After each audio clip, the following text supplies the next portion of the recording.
Good morning, everybody. Happy Friday. This is my video for the SWOT analysis. If my eyes flick up throughout the video, I apologize. I have my notes taped all over my computer screen. It's actually kind of comical. To start, I would like to begin with my succession planning and who I put in different categories because I do address the employees in the SWOT analysis. To start, our new employee is Carl. He's new. He can be slowly indoctrinated into the community outreach part of the business. Not everybody's good at that right off the bat. Our promotable employee is Edgar. I know flexibility is an issue because of the long commute, but he's a decent employee and the long commute may not always be the case. So in terms of internal office workings, he may be still a good asset that we cannot overlook. The leader in the group is Frances. I know some people might have picked Alfred, but in my mind, she's new. She's going to be there for the long term, it seems. She has a lot to learn from Alfred. In my mind, she's Alfred 2.0. She has the drive and the personality, and in terms of planning, she should actually be paired with Alfred for the remainder of his time there. She can learn a lot from him and hopefully pick up more tendencies and grow as an employee and as the face of the organization and the community as well. Performance caution would be Ingrid. Some people might have said Henry, but I'm going to explain why I chose Ingrid. Negative employees tend to reinforce each other. When you have a negative manager, sometimes that negative manager can get a negative employee under him or her, and that negative employee then reinforces the behavior of the manager, and it's a never-ending cycle. Ingrid, in my mind, is reinforcing or allowing Henry to act as he does and vice versa. Separating these two would definitely be a good idea to see how they work independently of each other and if it improves. The fully competent employee is Belinda. I know she exhibits some job dissatisfaction, but otherwise she is very knowledgeable about grants and helps the organization maintain a sense of camaraderie because she is well liked. The sustained high performer is Douglas. He's a hard worker. He's willing to take on new tasks. I'm personally not worried about him being a loner. That may add to his performance. Not everybody works well in a group setting, and that's okay. We need the loners. We need the group folks. We need the outspoken people. You need all kinds to run an agency, to run a business well. Our performance issue employee is Henry. He may not be cut out for office work, but he has at least shown that he has the ability to delegate in a negative way, but he has the ability to delegate, and a lot of managers don't. We went through this with the micromanagement assignment. He does have to be monitored, however, and people have to pay attention to what he's putting on social media and how many breaks he's taking, and that can take away from actually doing the work of the agency. The modestly competent employee is Gina.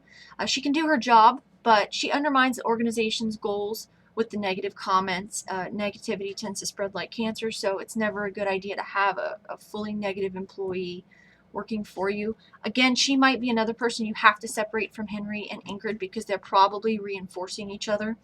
And last but not least, our irreplaceable pro is Alfred. He has a good rapport with local businesses. I think he would be a great mentor for the new hires, and we need to get this guy's tricks of the trade down before he retires. On to our SWOT analysis. When I started this assignment, I really didn't know what it was. I had seen it before, but I didn't understand it. So I did a little research, and it's actually broken up into two parts. The SW part, strengths and weaknesses part, has to do with the internal workings of the agency or the business, namely the resources and experience you already have available to you, namely financial resources, funding, physical resources like your location, human resources, of course your employees, and any current processes that are working for you.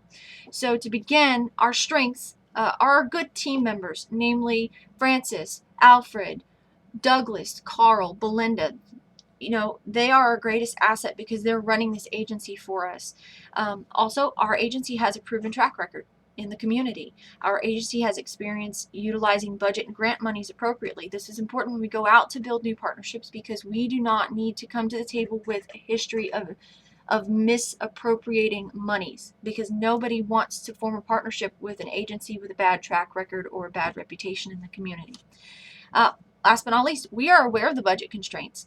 We can plan for them accordingly. If we just continue to go about our business and not realize that our checkbook is going to get smaller, then we may have run into an issue where we can't function as we normally would. So we're aware of it. Knowledge is half the battle. Our weaknesses, our internal weaknesses, of course, are our personnel issues with Edgar, with the decreased flexibility. How much can we give him because we're not sure if when he's coming in the office. Ingrid, she can be trained, but she needs a new supervisor. Henry, Gina, our internal weaknesses are bad apples, are negative employees, are dissatisfied employees. So we have to look at how we can fix that situation so it doesn't affect our good employees. Our external factors, our opportunities and threats, are things that we do not control. And these are things such as the market trends. What are the shifts in our audience's needs, namely the community, City of Miami? What does the City of Miami need from us? Economic trends. What's going on at the local, state, and national level with grant money? What are taxes looking like? Funding sources. Are the demographics of the City of Miami changing? These are things that are external to our agency that we have absolutely no control over, but we have to structure ourselves to accommodate for them. With that said, the objective of our organization is to build relationships with partners in the community. So we have to be aware of our external factors. Our opportunities, in my mind, is since there are other organizations that are maximizing the grant monies they are receiving from the state, we can learn from them. We can see what they've put on paper. How did they write the grants? What have they added to their agency to deserve more grant money? We can learn from them. And hopefully by reaching out, we can also build partnerships or just get experience. Right now, we're inexperienced. Number two, we are in a vibrant community with room to grow and to continue to establish our worth in the community. If we cannot establish our worth in the community, we cannot ask for more funding. Nobody's going to want to fund an organization that can't prove why it should exist in the first place. Our threats, our external threats, again, the organizations that are doing it right and getting more grant money, they are our competition because of the budget constraints. So while we need to learn from them, we also need to keep in mind they are our competition, and the information they may give us may be limited because they're afraid we might take some of their funding. It's getting tougher out there, and the same organizations need to learn from each other and partner with competing agencies sometimes to just keep afloat. The second external threat is the state of the economy, which we have absolutely no control over. We have no control over tax consumption. We have no control over the political processes that affect the tax rate in the state or on the national level. Any type of economic downturn could make our jobs more difficult as an agency seeking to build small business in the city, because when the economy goes bad, small businesses tend to take a hit. They struggle more in hard times because of their lack of resources. They don't have as much money in the bank to lean on like a larger corporation would. So in essence, our agency is in a good position. However, we have to keep in mind that we do not control the external funding issues. We have to partner with other agencies. We have to learn from other agencies.